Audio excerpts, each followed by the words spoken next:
dito mga kapatid, yung full cooperation ha. Hindi to one man, the group, dapat yun sama-sama.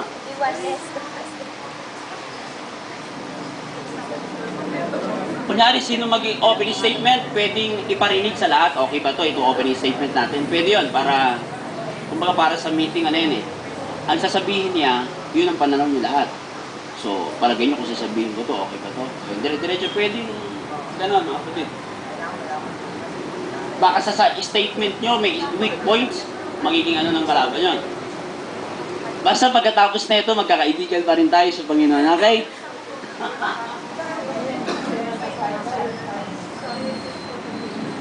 As may 30 minutes tayong break, diba? Kakainin ko na rin yon dahil medyo masarap-sarap na usapan ito eh.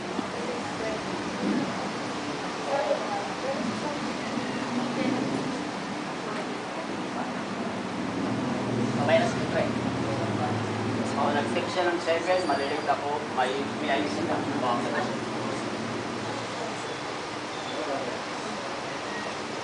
Okay. Habang nag-isip kayo,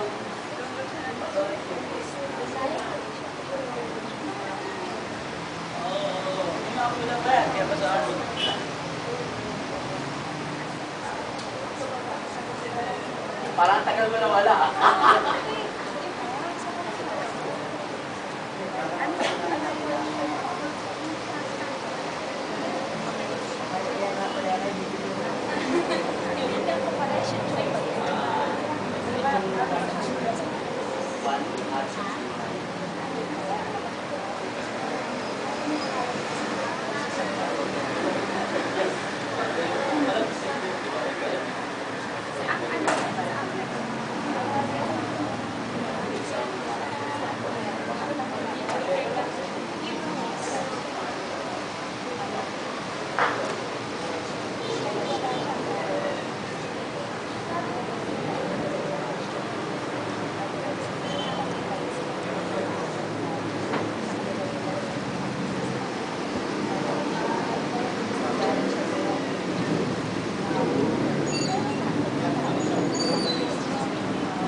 Okay.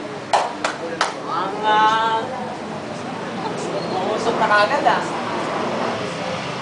Okay mga kapatid, narinig ko mga puntos nyo, dito na lang sabihin sa harapan yan. Okay. Galaw-galaw na tayo, palakpakan natin ang Panginoon. Woo! Isang matinding sigaw. Woo! Okay, let's get it on.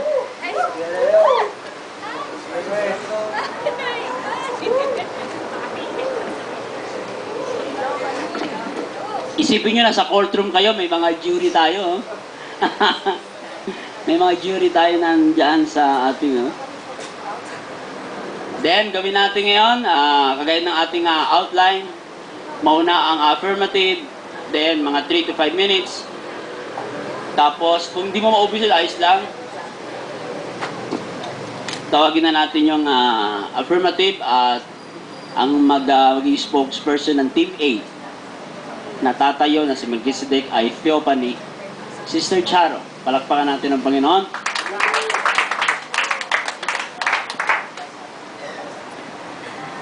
Huwag niyong kausapin ang affirm negative, i-address nyo sa lahat. Okay? Sa tao marap.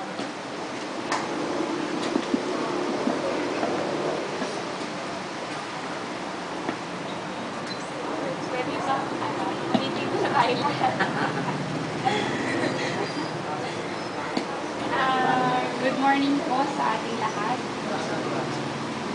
Yung mga hindi po nakatingin sa harap, pwede po bang tumingin muna sa harap? Start na yan, ha? Okay po. So, Pastor, okay lang po na Filipino. Wala pa pala oo, Pilipino. Mas maganda kasi pag nag-depende, mayroon pa English ka, oh. Pwede naman, basta kaya nyo lang sa mga pag-Pilipino.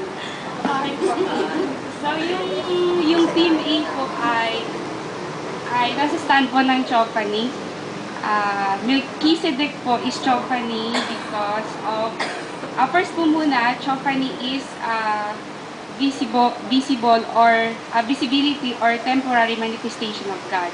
So we believe that Melchizedek is a temporary manifestation of God because of the following. Number 1 po is Genesis 14:18. Kung nakatupi na, abutan nyo kagad na nakatupi kasi sayang na oras eh.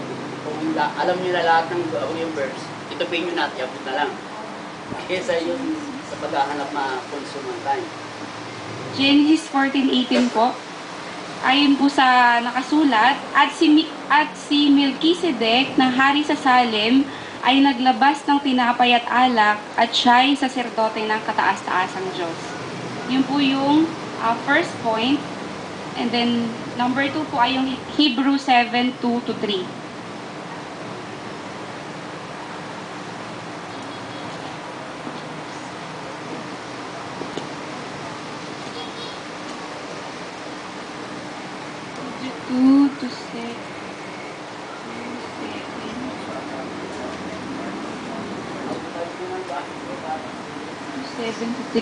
Na siya namang binahagihan ni Abraham ng ikasampung bahagi ng lahat, na kung sasaysayin una-una, siya'y hari ng katwiran at sa kahari naman sa Salem, nasa makatuwid ay hari ng kapayapaan. Sa verse 3 po, na walang ama, walang ina, walang tandaan ng lahi at walang pasimula ng mga araw, ni katapusan ng buhay man, datapwat naging katulad ng anak ng Diyos, ay nanatiling saserdote magpakailanman. So, binanggit po dito yung, sa Genesis po, binanggit doon yung siya ay hari ng katwiran, tama po ba?